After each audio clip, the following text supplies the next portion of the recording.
Բարև ձեզ, Ստեփան Գրիգորյան YouTube-յան ալիքի մասնակիցներ։ Ողջունում եմ ձեզ բոլորիդ։ Այսօր դեկտեմբերի 30-ն է։ Մենք շարունակում ենք մեր աշխատանքը։ Այսօր պարզ է դրական Հայաստանի համար դրական զարգացումների մասին նաև կխոսենք, բայց նաև այսօր ես ուզում եմ միատել ցույց տալ ձեզ, ինչքան բարդ process-ներ են գնում աշխարհում։ Ինչքան բարդ զարգացումներ են գնում։ Ու այդ զարգացումները շոշափում են մեր շահերը։ Օրինակ, Իսրայելի վարչապետ Նեթանյախուն գտնվում էր Վաշինգտոնում, բանակցեց Դոնալդ Տրամփի հետ, Միացյալ Նահանգների նախագահի, ու երկուսն էլ խոսացին հնարավոր հարձակման մասին Իրանի դեմ ուղղված։ Ակնհայտ մեր շահերը, մեր անվտանգությունը շոշափող քայլեր կարող են լինել։ Կամ Ռուսաստանը արեց լրջագույն սադրանք Ուկրաինայի դեմ 4 տարվա մեջ այդ մասշտաբի սադրանք դժվար էր նույնիսկ պատկերացնել այս 4 տարվա պատերազմի ժամանակ։ Ռուսաստանը մեղադրեց Ուկրաինային,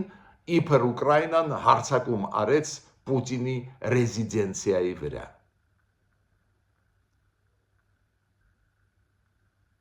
Բայց ինչու գնաց այդ սադրանքի Պուտինը։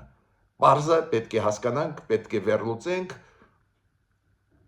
արձագանքը Տրամփի, այդ բոլոր հարցերը այս կամ այն կերպով շոշափում են նաև մեր անվտանգությունը, առնչություն ունեն հետխորհրդային տարածքի հետ, առնչություն ունեն այլ տարածաշրջանի հետ, այդ բոլոր հարցերը։ Ուրեմն դրա մասին կխոսենք։ Պարոն Միրզոյանը, Հայաստանի արտգործնախարարը, կարևորագույն հայտարարություններ արեց,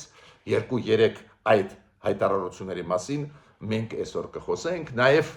այն սիմվոլիկ քայլի, որը սպասվում էր Թուրքիայի կողմից ու արվեց։ Ուրեմն, այսօր դեկտեմբերի 30-ն է, մենք նոր տարվա շեմին ենք, բայց այնուամենայնիվ շարունակում ենք ակտիվ աշխատել։ Ես սկսում եմ այսօրվա մեր աշխատանքը։ Տրամփ նախագահն Նեթանյախուի հետ նոր ասեցի, բանակցել են Վաշինգտոնում ու բանակցություններից հետո պրես-կոնֆերանսում համատեղ Նեթանյախու Դոնալդ Տրամփ խոսեցին նրա մասին, որ Համասը դեռ չի զինաթափվե ամբողջությամբ եւ եթե դիմադրի շատ թանկ գին կվճարի, դա ասեց Դոնալդ Տրամփը։ Դու գիտեք, Գազայի հետ կապված կարևոր փուլը անցել է, ակտիվ ռազմական գործողություններ չեն գնում Գազայում,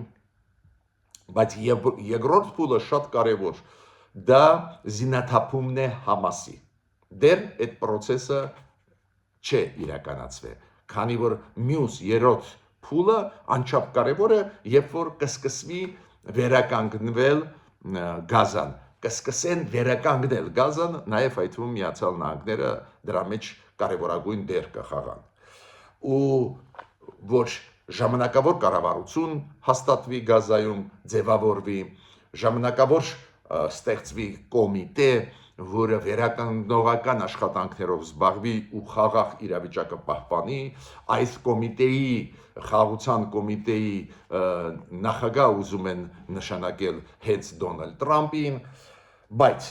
դեռ մենք լսում ենք սպառնալիքներ, դեռ այնտեղ այդ կառուցողական փուլի դեռ չեն անցել։ Տրամփը նույն պրես-կոնֆերանսում հայտարարեց, որ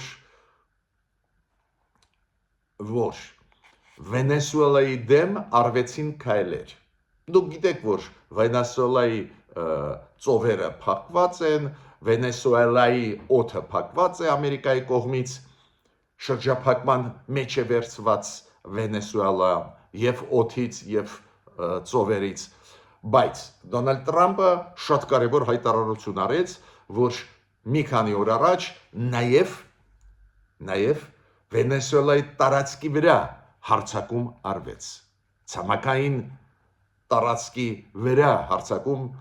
արվեց Ամերիկայի կողմից Վենեսուելայի դեմ։ գործարաններից մեկը ոչնչացվեց Միացյալ Նահանգների հրթիռների կողմից Վենեսուելայի տարածքում։ Դա նորություն է, լուրջ փոփոխություն այն հակամարտության մեջ, որը գնում է Դոնալդ Տրամփի եւ Մադուրոյի միջև, Վենեսուելայի բռնապետի միջև։ Ռուսաստանը ասում է, որ ոչ մի դեր պլաններ չկան, որ լինի հեռախոսազրույց Պուտին-Զելենսկի, քանի որ այս ձևի ինֆորմացիան դուրս եկավ ջրի երես տարբեր աղբյուրներից, բայց Պեսկովը Ռուսաստանի նախագահի քարտուղարը ասաց, որ ոչ մի բան դեռ չի նախատեսվում, բայց նախատեսվում է հեռախոսազրույց Դոնալդ Տրամփ Վլադիմիր Պուտին։ Զելենսկի Պարզը այս առաջարկին Դոնալդ Տրամփի, որ ինքը հեռախոսազրույց ունենա Պուտինի հետ, ինքը կառուցողական պատասխանեց, ասեց մենք միշտ էլ պատրաստ ենք հեռախոսազրույց ունենալ Պուտինի հետ, հանդիպել Պուտինի հետ, ինքը ասում է ես պատրաստ եմ։ Նու պարզ է այդ քայլը Զելենսկին անում է ցույց տալու համար, որ ինքը կառուցողական է ու ճիշտ է անում։ Ավելին ինքը ասեց, որ Պուտինն է խուսափում ինձ հետ խոսալու։ Այդ խոսակցությունները ուղղակի մի քանի ժամ առաջ էին միջև ռուսական սադրանքը։ Ռուսաստանը հայտարարություն արեց իդեմս Լավրովի, Ռուսաստանի արտգործնախարարի, որը ասեց, որ ուկրաինական ԱԹՍ-ներ հարձակվեցին Ռուսաստանի նախագահի ռեզիդենցիայի վրա։ Նու ինչ որ ասում են Նովգորոդի մարզում, Նովգորոդի շրջանում կա ռեզիդենցիան Պուտինի, ես ճիշտ ասած առաջի անգամ դրա մասին լսում եմ, ու այդ ռեզիդենցիայի վրա հարձակում էր։ Ամբողջ ինֆորմացիոն մեքենան լցվեց ռուսական, լցվեց տարածեր այդ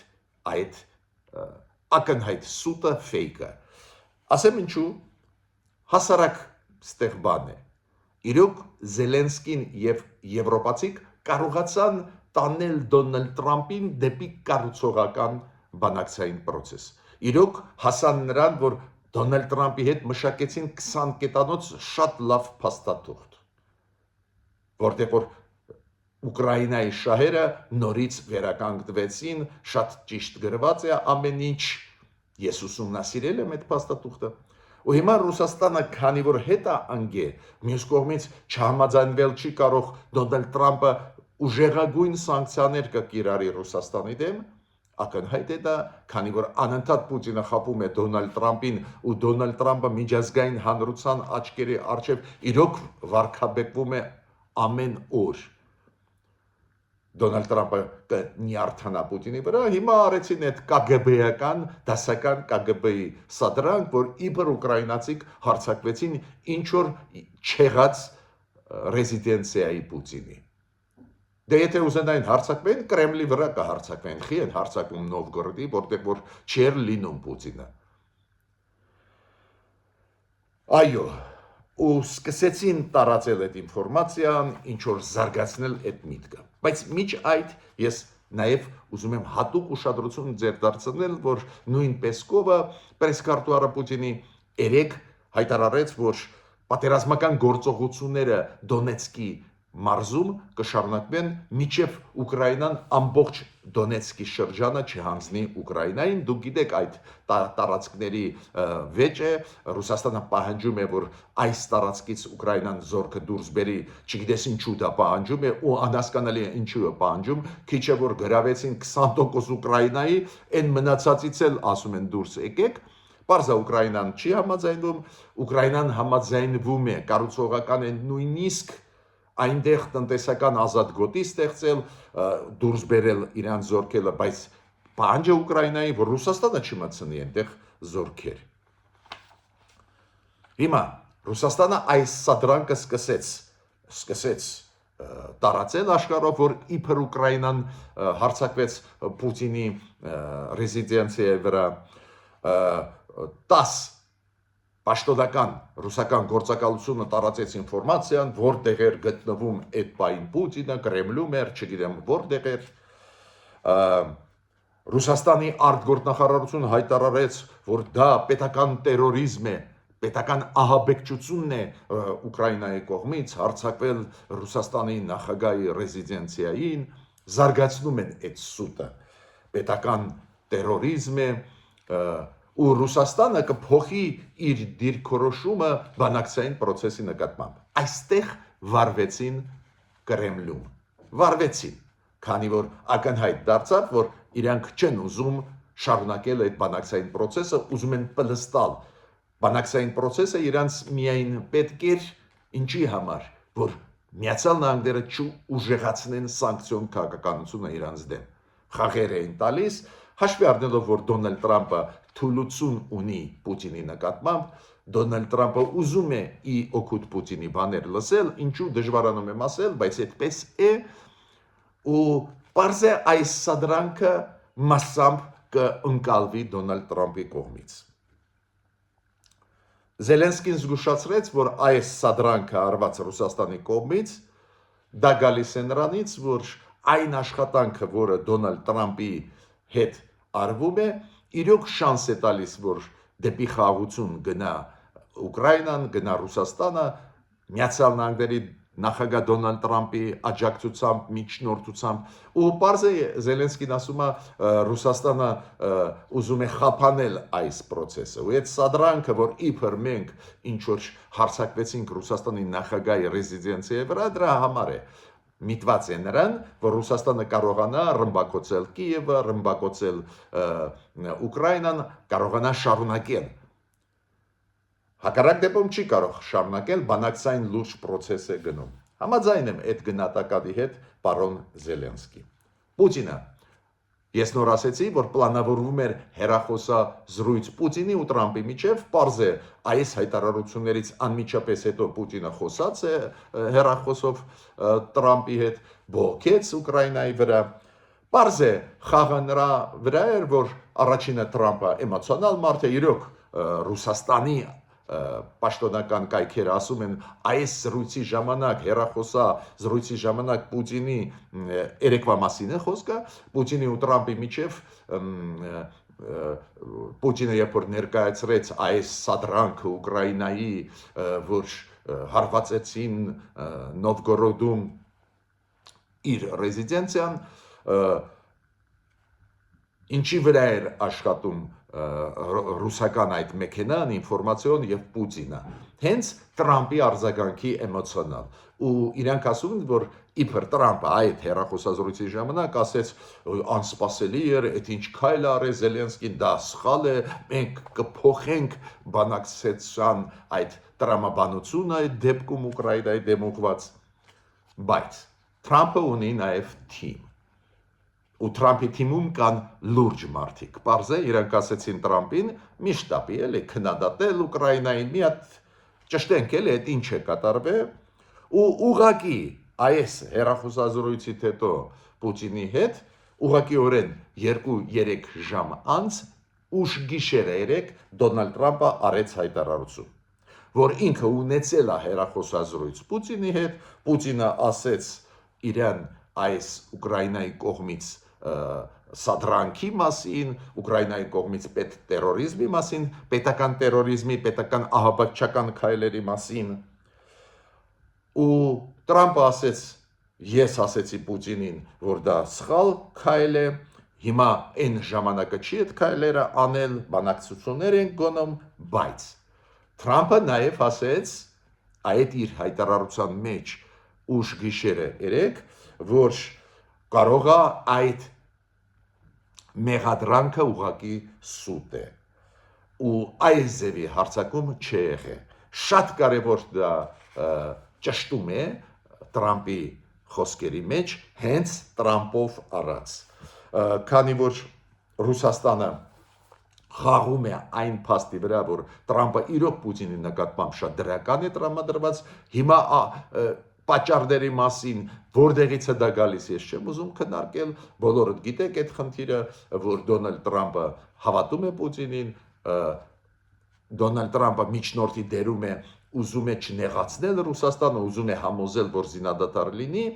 թուլություն ունի, ես այդպես կձևակերպեմ Պուտինի նկատմամբ, Պուտինը դա շահարկում է շատ լավ։ Հիմա ասում են, այ ուկրաինացիք հարձակվեցին, ուրեմն խաղաղություն չեն ուզում, ուրեմն մենք ոչ մի բան չենք ստորագրի, Դոնալդ Տրամփ մեղադրի Ուկրաինային, այլ ոչ թե մեզ, դրանով լեգիտիմացնում են պատերազմը, շարունակել պատերազմը։ Բայց ինձ ուրախացրեց, որ Դոնալդ Տրամփը երեք ուշ գիշերը իր ելույթի ժամանակ ասեց, որ կարող է այդ մեղադրանքը չի համապատասխանում իրականությանը, պետք է մենք ուսումնասիրենք։ Տեսեք, ինչ զարգացումներ են գնում։ Զարգացումներ Ուկրաինայի հարցով ու այդ սադրանքը Ռուսաստանի Ուկրաինայի դեմ շատ լուրջ հետևանքներ կունենա, կտեսնեք, ցավով պետք է ասեմ, փակում է հնարավորություն զրոյի է հասցնում այն ջանքերը մեծ, որը գործադրում է Դոնալդ Տրամփը, որ խաղաղություն լինի։ Դոնալդ Տրամփի քարլերը Վենեսուելայի դեմ, գիտեք, մի բանը օդը փակել, մի բանը ծովը փակել նավերի համար Վենեսուելայի, մի այլ բան Վենեսուելայի տարածքում խոցել մեծ գործարան, Միացյալ Նահանգները խոցեցին, Դոնալդ Տրամփը ասեց դրա մասին, սպառնալիքներ, որ նոր ուժային քայլեր կարվեն Իրանի դեմ, սպառնալիքները հնչեցրել են եւ Դոնալդ Տրամփը եւ Նետանյախուն, Իսրայելի վարչապետը, ինչի մասին է խոսում, որ շատ բարդ process-ներ են աշխարհում, ալեկոծվող աշխարհ է ու դու պետք է փորձես այս ալեկոծվող աշխարհում քո տեղը գտնես, մանևրես։ Ստացվում է իշխանությունների մոտ, բաց ձեզ ասեմ իմ կարծիքը, օրինակ այն փաստը, որ Թուրքիայի արտգործնախարարությունը երեք հայտարարեց, որ Թուրքիայի կողմից հեշտացվում է վիզայի ստանալը, այն անձանց Հայաստանի Հանրապետության քաղաքացիների համար, այն անձանց, ովքեր ունեն դիվանագիտական անձնագրեր, աշխատանքային ծառայողական անձնագրեր, ծառայողական եւ դիվանագիտական ունեցող մարդկանց համար Հայաստանի քաղաքացիների։ Այո, դա միանշանակ սիմվոլիկ քայլ է, բայց շատ կարևոր քայլ է։ Ու արտգործնախարարությունը Թուրքիայի ասեց, այս քայլը արված է այն ուղղությամբ, որ առանց նախապայմանների Թուրքիան պատրաստ է կարգավորել հարաբերությունները Հայաստանի հետ։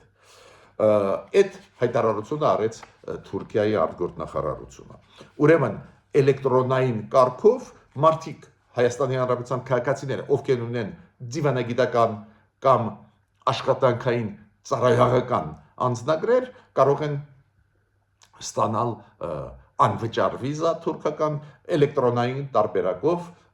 անպայման չի մտնել Թուրքիայի տարածք ու այնտեղ, ասենք, հերթ կանգնել ու ստանալ վիզա։ Սիմվոլիկ քայլ է, որը շոշափում է շահերը փոքր թվով մարդկանց Հայաստանի Հանրապետության քաղաքացիների, բայց կարևորագույն քայլ է։ Նույնատիպ հայտարարությունը արեց Հայաստանը, նույնատիպ պնդում արեց Հայաստանը, որ կարգավորում է հարաբերությունները Թուրքիայի քաղաքացիների հետ, առանց նախապայմանների Թուրքիայի հետ, նույնաբովանդակ հայտարարություն արեց մեր արտգործնախարարությունը երեք ու մերոնք են բացում են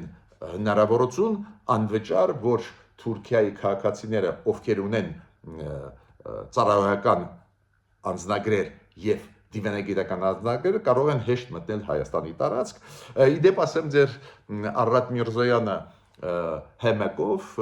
հանրային հեռուստալիքով, երբ որ տվեց 3-4 ինտերվյու, նաև շոշափեց պարզ է Թուրքիայի հետ հարցը, ասեց, որ երկխոսությունը Թուրքիայի հետ գնում է շատ ինտենսիվ,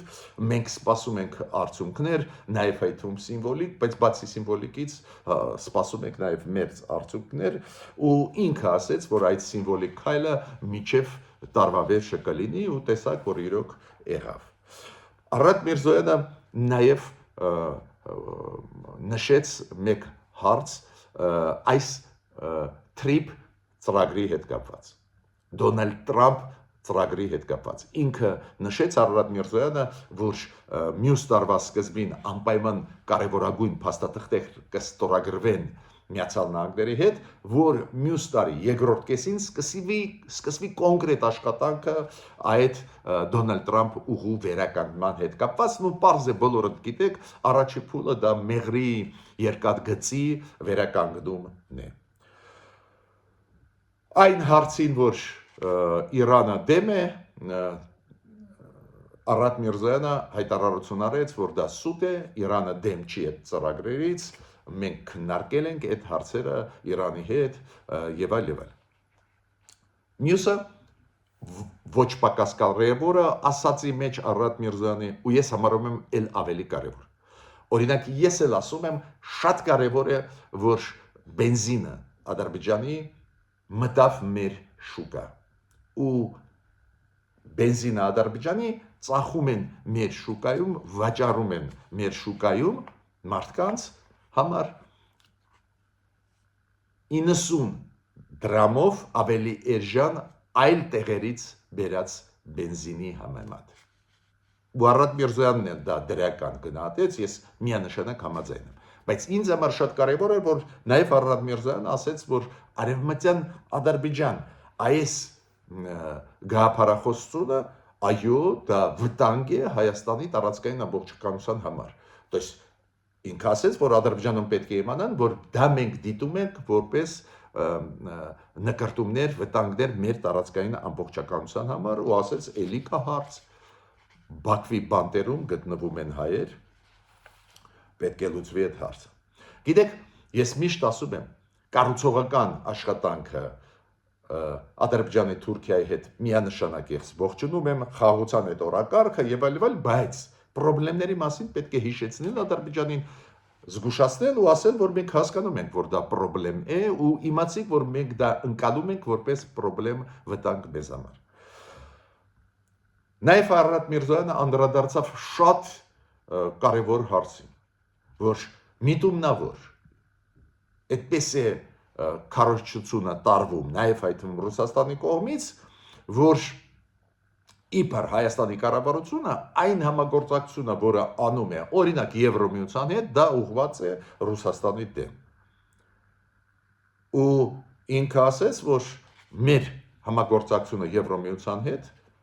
չի ուղղված Ռուսաստանի դեմ։ Ու ես համաձայն եմ, ինչի պետք է ուղղված Ռուսաստանի դեմ։ Մենք հիմա համագործակցում ենք աշխարհի տասնյակ ու տասնյակ երկրների հետ, ստորագրում ենք ռազմավարական նշանակություն փաստաթղթեր, համագործակցում ենք, դիվերսիֆիկացում ենք մեր համագործակցությունը տարբեր ոլորտներում, նաև այդ թվում ռազմատեխնիկական, նաև էներգետիկա։ Ինչու ինքը կոնկրետ ինչ որ պետության դեմ ուղղված է, անհասկանալի է դա։ Ու Արադ Միրզոյանը կրկնեց այն միտքը, որը բազմիցս ասել է Փաշինյանը, վարչապետ Հայաստանի, որ մենք Եվրոմիության հետ իրոք շատ սերտ հարաբերությունների մեջ ենք, զարգացնում ենք, եթե պահը գա, որ պետք է որոշում ընդունենք, մնանք ԵԱՏՄ-ում թե ոչ ու գնանք մտնենք Եվրոմիություն։ Այդ դեպքում մենք կակտուալացնենք այդ հարցը, կնստենք Ռուսաստանի հետ կխոսանք։ 102-րդ բազայի մասին ինքը խոսեց ռուսական ռազմաբազայի, որ դրված չի հարցը հանելու ուրիշ բանա, որպես փորձագետ, կարող է ես ասեմ պետք է դնել այդ հարցը, բայց մեր կառավարության ծրագրի մեջ ինքը դա ասում է չկա, ինչի մասին է խոսքը։ Երբ որ Արադ Միրզոյանին հարց տվեցին հիբրիդային պատերազմների մասին, որ հիբրիդային պատերազմը Ռուսաստանից է գալիս, ինչ եք ասում, ինքը ասեց, բայց այդ փաստ է, չէ, որ Ռուսաստանի փորձագետները, Ռուսաստանի падգամավորները իրենք բազմիցս տարածում են Հայաստանի դեմ ուղված լուրեր, որոնք ակնհայտ սուտ են։ Ու ինքը ասում է, ինչ է մենք չենք տեսնում դա, ուրեմն նաև հիբրիդային պատերազմը գալիս է Ռուսաստանից։ Գիտեք, այս ձևի պատասխաններ մեր հասարակության համար անչափ կարևոր են, քանի որ շարքվում են այն քայլերը, որոնք անում է այսօր Հայաստանը, փրկելու այս երկիրը, ավելի դիմադրողական դարձնելու այդ երկիրը, դիվերսիֆիկացնելու էներգետիկան, այլ ոլորտները։ Ու ներսում գտնվում են ուժեր, որոնք խորացնում են այս ուժեղացնում են այդ հիբրիդային պատերազմները ուղղված մեր պետականության դեմ։ Ու շատ հստակ պատասխանները պետք են կառավարության կողմից։ Հիմա Դու գիտեք, որ այդ խոսքերին բավական արագ արձագանքեց Կապերկինը, Ռուսաստանի դեսպանը Հայաստանում։ Օրինակ, ինքը ասեց, որ այն Թրամփ ծրագիրը, որի մասին խոսվում է ու որը դեռ չի իրականացնում Հայաստանը, երբ որ իրականացնի մենք ռեալությունները տեսնենք, բայց իմացեք, որ այդ Թրիփ ծրագիրը հակասում է ԵԱՏՄ-ին։ То есть, եթե Հայաստանը սկսի իրականացնել Թրիփ ծրագիրը, կբարձրացվի հարց ԵԱՏՄ-ի անդամակցության Հայաստանի։ Նորից սպառնալիք։ Միջի այդ ասում էին Եվրոմիությունը, որ համագործակցում է Հայաստանի հետ, Եվրոմիության խաղի կանոնները եւ ԵԱՏՄ-ի հակասում են, ուրեմն Հայաստանը չի կարող գնալ ԵԱՏՄ։ Հիմա Կապերկինը ասում է, ոչ միայն դա, նաեւ ձեր Թրիփ ծրագիրը Դոնալդ Թրամփի հետ հարավում Հայաստանի հակասում է ԵԱՏՄ-ի խաղի կանոններին։ Ես կարծում եմ ինքը ակնարկ է անում նրան, որ Թրիփ ծրագրի շրջանակներում կբացվեն ճանապարհները Ադրբեջանի հետ ու բեռները ավելի հեշտացված ռեժիմով կանցնեն Հայաստանի տարածքը, նույնը կլինի մեր բեռների համար Ադրբեջանի տարածքով, օրինակ Օրդուբադից դեպի Երասխ, Նախիջևանով, ու ինքը ասում է դա հակասում է ԵԱՏՄ-ի խաղի կանոններին։ Ուրեմն ուզում եմ զգուշացնել մեր կառավարությունը, որ Ռուսաստանը բոլոր քայլերը մեր կառավարության բոլոր առանց բացառությամբ, որոնք ուղղված են Հայաստանի զարգացմանը, Հայաստանի համագործակցությանը Միացյալ Նահանգների հետ, Եվրոմիության հետ, բոլոր այդ ծրագրերի դեմ է խոսալու ու կփորձի խոչընդոտել։ Հիմա ես ուզում եմ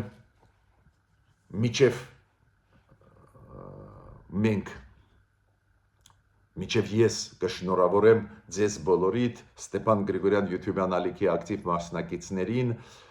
եւ նոր տարվա կապակցությամբ գալիք եւ Սուրբ Ծննդի կապակցությամբ միջև այդ ես ուզում եմ ասել, գիտեք, շատ կարեւոր է, որ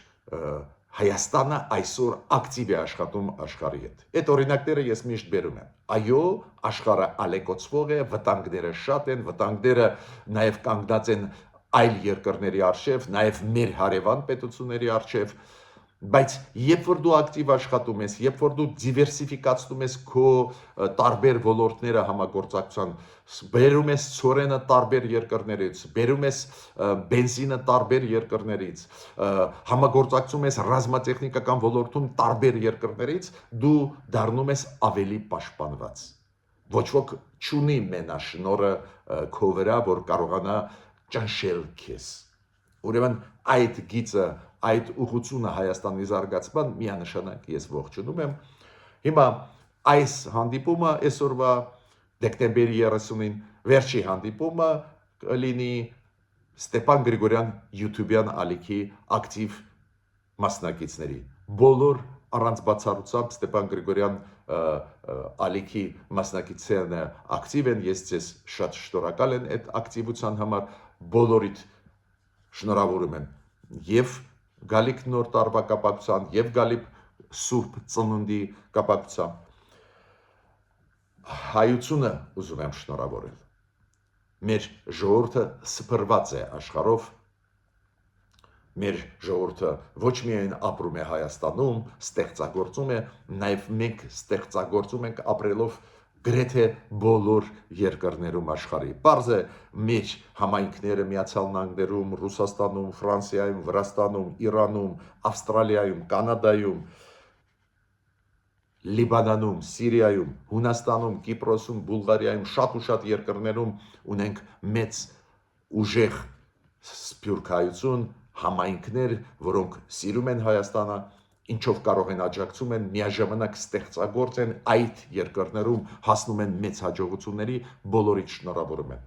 Ցանկանում եմ, որ նոր տարին լինի շատ լավը բոլորիս համար, որ առողջ լինենք, ստեղծագործենք, ուժեղացնենք եւ Հայաստանը եւ մեր ամբողջ հայությունը։ Բայց միաժամանակ ես ուզում եմ նոր տարվա կապակցությամբ շնորհավորել բոլոր Հայաստանի Հանրապետության քաղաքացիներին, նաեւ այդվում այլ ազգերի ներկայացուցիչներին։ Դուք գիտեք, Հայաստանում ի պաշտոնե կան 11 համայնքներ՝ եզդիների, քրդերի, ասորիների, ռուսների, հույների, վրացիների, հրեաների, լեհերի, ուկրաինացիների, բելարուսների։ Նաև շնորհավորում եմ նոր տարվա կապակցությամբ մեծ թվով մարդկանց, ովքեր որպես միգրանտներ ապրում են Հայաստանում, շատ են եւ հնդիկներ, եւ իրանցիներ, եւ ռուսներ ապրում են Հայաստանում եւ մի մասը դա քաղաքացի են Հայաստանի, մի մասը ստեղ ապրում են այս մեծ process-ների պատճառով միգրացիոն բոլորին շնորհավորում եմ, բոլորին մաղթում եմ լավ նոր տարի, հաջողություններ ձեզ բոլորիդ։ Ուրեմն մենք կհանդիպենք 2026 թվին, ենթադրում եմ, որ դա կլինի հունվարի 3-ին, 4-ին։ Մինչ նոր հանդիպումներ, հաջողություն մեզ բոլորիս։